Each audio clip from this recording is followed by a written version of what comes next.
clearly from this conversation, you've demonstrated that you've learned a lot. There's been a lot of failures that you've had, but with that has came a lot of success too. And for anyone out there that's listening that wants to start a business, and this doesn't have to be related to marketing solutions, just about like entrepreneurship, starting something up, having an idea and formulating it into a business, what are some things you've learned, and what are some like tips of advice you could give to other people? So let's start off with what you learned.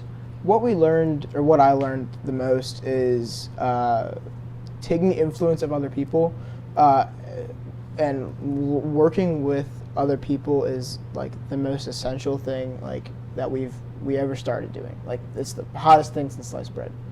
And being able to say, okay, my notes on my book are this, this, and this.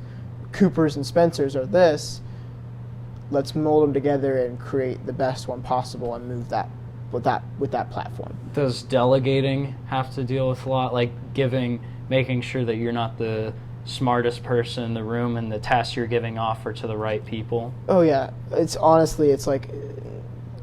constantly, I don't have always the right answer. My last name and Spencer, who's my brother's last name, may be on the company, but delegating and making sure I'm not doing the numbers and finance stuff, because no way I'm going to be able to do that. You can't do it all. Yeah. You got to swallow some pride and make like, sure. Yeah, and just say, Cooper, I know you're smarter than I am at that.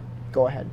And being able to delegate and saying I am not right for everything, and saying the notes that I have here aren't right, and they're going to prove my notes right. You know what I mean? My friends, with their input, we're going to make this the best solution possible to go forward. And that's really, again, couldn't have gotten it done without friends and the people. What advice do you have for people that are just starting a business up?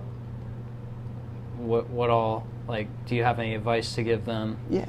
I think just to start is just to write down what it is you are. Like we started this podcast too. Who are you? Yeah. Who are you, right?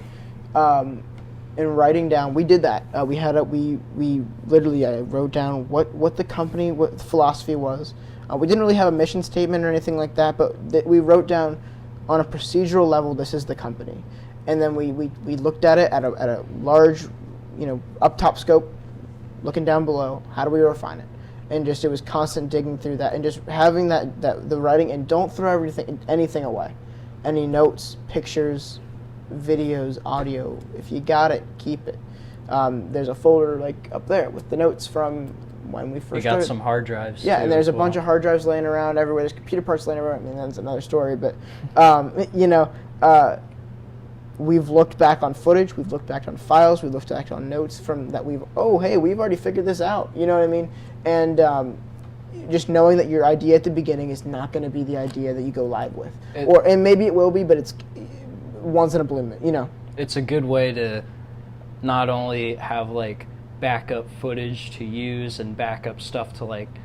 You never know when you could use that footage or those notes or parts of a project in the future, but also it's a good thing to look back 5 to 10 years from now. That's why I'm doing this podcast, is to interview people and see what life was like 5 to 10 years ago. 100%. So it's a good way to just kind of store all that, have it for keepsakes.